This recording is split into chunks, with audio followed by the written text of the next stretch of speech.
Comment utiliser YouTube? Eh bien précisément, je vais vous proposer 3 pièges majeurs à éviter. Bonjour, je m'appelle Stéphane et si vous cherchez à créer votre business en ligne de 0 et 100 €, bienvenue sur cette chaîne qui travaille dur à domicile. Abonnez-vous et n'oubliez pas de cliquer sur la petite cloche de notification si et seulement si vous voulez ne rien louper. Comme YouTube. Je vais vous aider un petit peu. Comment utiliser YouTube? C'est facile en fait. Alors, c'est facile pour les utilisateurs. Il suffit juste qu'ils appuient. Il n'y a aucun risque. Si vous êtes juste utilisateur YouTube, vous appuyez sur les boutons, vous ne risquez rien. Et faites-le. Vous allez apprendre plein de trucs super intéressants sur les chaînes que vous visitez. Maintenant, pour les créateurs, un petit peu plus compliqué là quand même, parce qu'il y a des choses qu'il faut faire et d'autres qu'il faut... Alors, je vous ai retrouvé quand même 3 pièges majeurs que je retrouve chez la plupart enfin en tous les cas beaucoup de créateurs. Et il y en a bien un des 3 sur lesquels vous allez être gravement impliqué. Alors on regarde ça ensemble. Premier piège majeur pour le youtubeur, et je vais essayer de bien vous l'expliquer parce qu'on peut s'en sortir avec ce piège.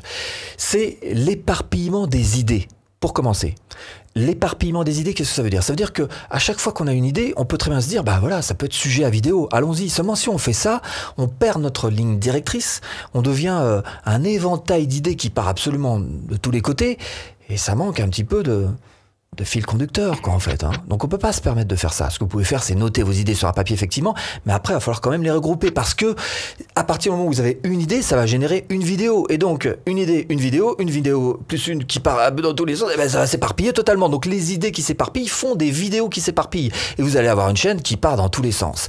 Et ça va pas vous aider.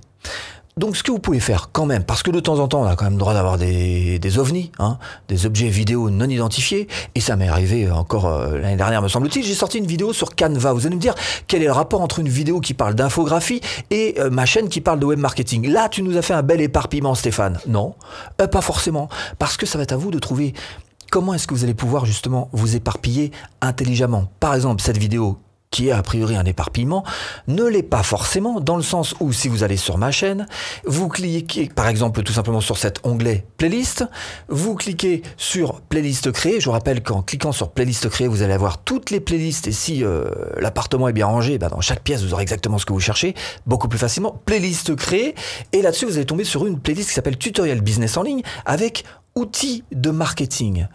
Et précisément, à l'intérieur, cette vidéo Canva, tout comme d'autres outils marketing. Le fait d'avoir cette playlist très particulière me permet effectivement d'y placer des ovnis à l'intérieur de temps en temps. Donc c'est un éparpillement sans vraiment en être un, puisqu'il y a cette playlist qui me permet de réunir un petit peu tout ça. C'est une des stratégies que vous pouvez mettre en place pour votre chaîne. Deuxième piège majeur, le hasard. Avancer au hasard. Ça je le vois aussi quand même. Si, ça. Alors il y en a plein qui se disent il faut que je trouve le sujet tendance du moment pour sortir une vidéo, et là ma vidéo elle va être tendance, je vais avoir plein de gens qui vont la voir, plein d'abonnés. Ou alors qu'ils se disent il faut que ce soit un produit à la mode. Tiens, la mode c'est quoi? C'est tiens, en ce moment on parle beaucoup d'Instagram. Tiens, je vais sortir des vidéos sur Instagram. Super. C'est peut-être pas votre objectif que d'avoir des abonnés qui s'intéressent à Instagram. Pensez quand même que les tendances et les modes ne sont pas forcément celles dont vous avez besoin pour votre chaîne. Et c'est là que je rejoins le concept de l'abonné qualifié. C'est facile d'avoir plein d'abonnés sur sa chaîne. Alors d'abord, ça s'achète. Si vous voulez, vous pouvez acheter des abonnés mais alors, la qualité de vos abonnés, et vous allez d'ailleurs même desservir votre chaîne. Je vous conseille pas de faire ça. Ça se voit très très vite pour quelqu'un qui connaît un petit peu YouTube. Il va tout de suite voir que la personne a acheté des abonnés, souvent même à l'extérieur de YouTube. Je ne vous le recommande absolument pas. La deuxième manière, et le deuxième piège dans lequel on peut tomber évidemment, c'est de se dire je vais faire une vidéo qui est super à la mode et tout. Oui, YouTube est une plateforme jeune avec des moins de 20 ans. Vous pouvez certainement, si vous sortez une bonne vidéo qui intéresse ce public en particulier, trouver plein d'abonnés. Vous allez avoir plein d'abonnés. Votre chaîne va être plein. Vous allez pouvoir sortir les biceps et dire ouais, j'ai une super chaîne. Est-ce que ce sont les abonnés dont vous avez besoin? Si vous avez que des abonnés de moins de 20 ans et que vous cherchez à vendre, je sais pas, des clubs de golf, c'est peut-être pas votre meilleure clientèle. On est d'accord là-dessus. Donc réfléchissez là-dessus. C'est pas le nombre d'abonnés qui compte, c'est bel et bien la qualification de ces abonnés. Et parmi cette histoire d'avancer au hasard comme ça, il faut aussi que vous évitiez de suivre forcément les gros youtubeurs qui, eux, peuvent se permettre d'avancer un petit peu plus selon les modes, les tendances, Parce qu'ils en sont là aussi, quelque part. Il faut qu'ils cherchent de nouveaux sujets. C'est pas votre cas. Vous avez peut-être beaucoup d'autres sujets à explorer avant que eux ont déjà exploré. Ne suivez pas forcément la ligne qu'ils suivent parce que pour eux, tout est beaucoup plus facile du fait qu'ils sont une grosse chaîne. Donc tout cet aspect hasard, tendance, tout cet aspect mode, tout cet aspect-là, c'est pas forcément ce qui vous convient. Ce qui vous convient, c'est d'avoir peu d'abonnés peut-être, mais des abonnés qualifiés. Troisième erreur majeure que je vous propose aujourd'hui dans cette OVNI, c'est tout simplement de penser que YouTube va faire le boulot à votre place. Pas du tout.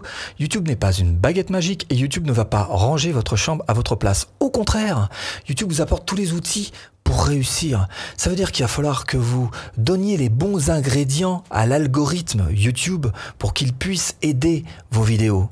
Et l'algorithme va être super heureux si vous lui donnez juste ce qu'il faut, ce dont il a besoin. Et qu'est-ce qu'il a besoin?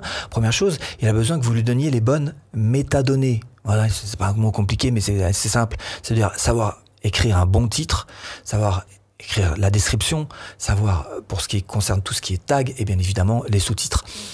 Si tu sais nourrir l'algorithme YouTube, il saura te le rendre au centuple. Autre chose, les vignettes. Les vignettes, c'est important. Tiens, je te prends cet exemple. Il faut faire des bonnes vignettes. Pourquoi? Parce que YouTube, son boulot, c'est de t'envoyer 100 personnes. Ok? Il t'envoie 100 personnes sur ta vidéo. Maintenant, si tu as une vignette toute pourrie et qu'il y a juste une personne qui clique dessus, qu'est-ce qui va se passer? Tu vas avoir une vue.